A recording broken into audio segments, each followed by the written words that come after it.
What has been called the problem of evil has puzzled men and women of every generation.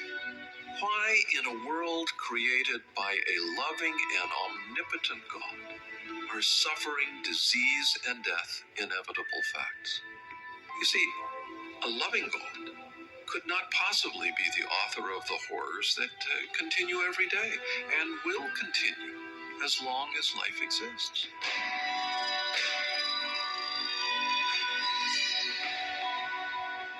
It's an inconceivable tale of suffering and death. And because it's a fact, it is obvious there cannot be a loving God. Cannot be.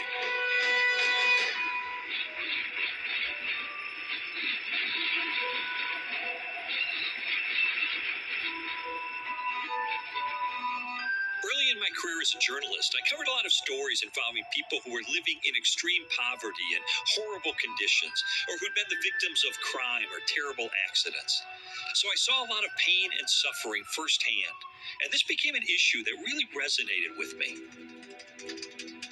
Later, during my investigation, I commissioned a study that asked a cross-section of Americans, if you could ask God any one question and you knew he'd give you an answer, what would you ask? By far, the most common response was, how could there be a loving God with so much pain and suffering in the world? So I knew that this was the number one objection to the Christian faith.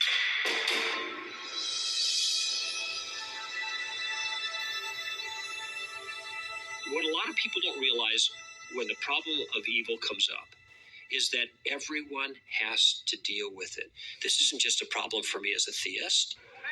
Every human being walking the face of this earth is aware of evil in the world, and everybody has to, from their perspective, from their worldview, offer a solution to it.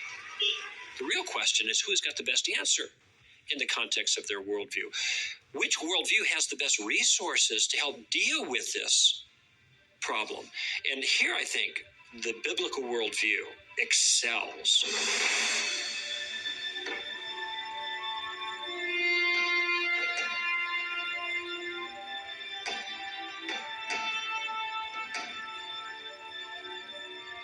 To understand the biblical view of evil and suffering, we must first consider an apparent contradiction in 5 core beliefs of Judeo-Christian theology.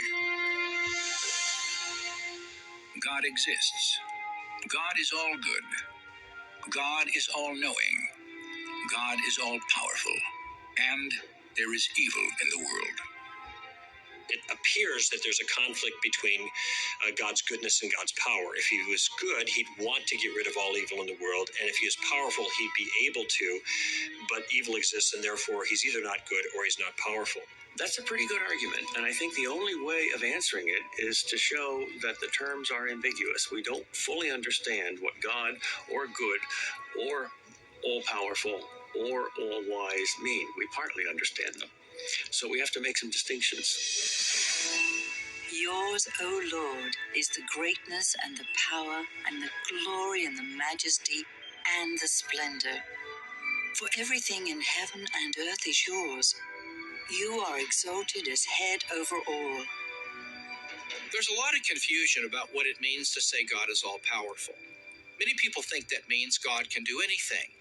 But the Bible is very clear that there are a lot of things God can't do. For example, the Bible teaches that God cannot swear by a name greater than himself. The Bible teaches that God cannot lie. It isn't that God just chooses not to lie, it's that he can't lie. C.S. Lewis once said, can a mortal ask questions that God finds unanswerable? And he said, yeah, quite easily. Is yellow square or round? And how many hours are there in a mile? And if you extend that a bit, yes, God can't make a square circle. So there are all sorts of things that God can't do because they'd be illogical or nonsensical.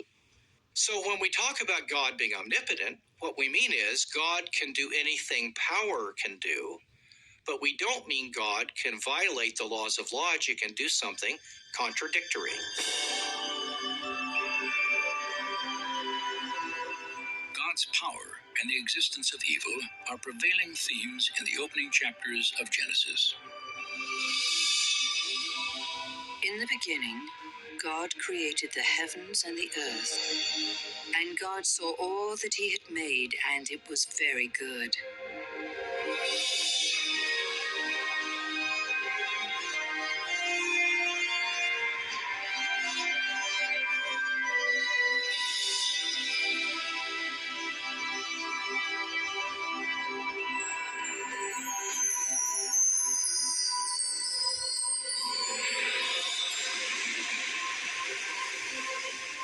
According to the Bible, after God created a universe and a planet perfectly designed to sustain life, he crowned his work with human beings, man and woman, endowed with spirit and soul, free will, and the capacity to make their own moral choices. God created a world in which there were morally free creatures. Human beings can be bad and they can be good. There's a possibility for great evil, but there's a potential for great good when you have moral freedom. And so our greatest blessing, which is the free will we have, the ability to make choices, moral choices, also is our greatest curse, because I often choose the wrong thing. And so does everybody else. And people get hurt out of that, both intentionally and unintentionally. If God creates human beings with the power of free choice, he may foreknow what they're going to do, but he can't determine what they're going to do. Otherwise, they're not really free. And evil entered the world when people freely chose to withhold doing the right thing and instead did the wrong thing. It appears an airplane crashed into the World Trade Center. The World Trade Center, tower number 1, is on fire. The whole outside of the building was just a huge explosion. The World Trade Center's collapsed. Building 2 has collapsed. The sheer magnitude of evil and suffering in the world can be overwhelming. And while searching for answers, some have argued that because God created humans with free will, then he's ultimately responsible for evil. It's even been suggested that God created evil. But from a biblical perspective, is that even possible? No, because evil is not a thing. Everything God creates is good. God created the world good, just as it was supposed to be. But human freedom then was used in such a way as to diminish goodness in the world, and that diminution, that lack, that missing goodness, that is what we call evil. So evil is a lack of goodness. It is goodness spoiled. You could have good without evil, but you can't have evil without good. And so evil was not a direct creation of God. It was the result of humans exercising their freedom. So if it was the free will of human beings that actually caused evil, then I think it's reasonable to ask, why didn't God just create a world where moral freedom didn't exist in the first place? That way, evil and suffering wouldn't exist either. God could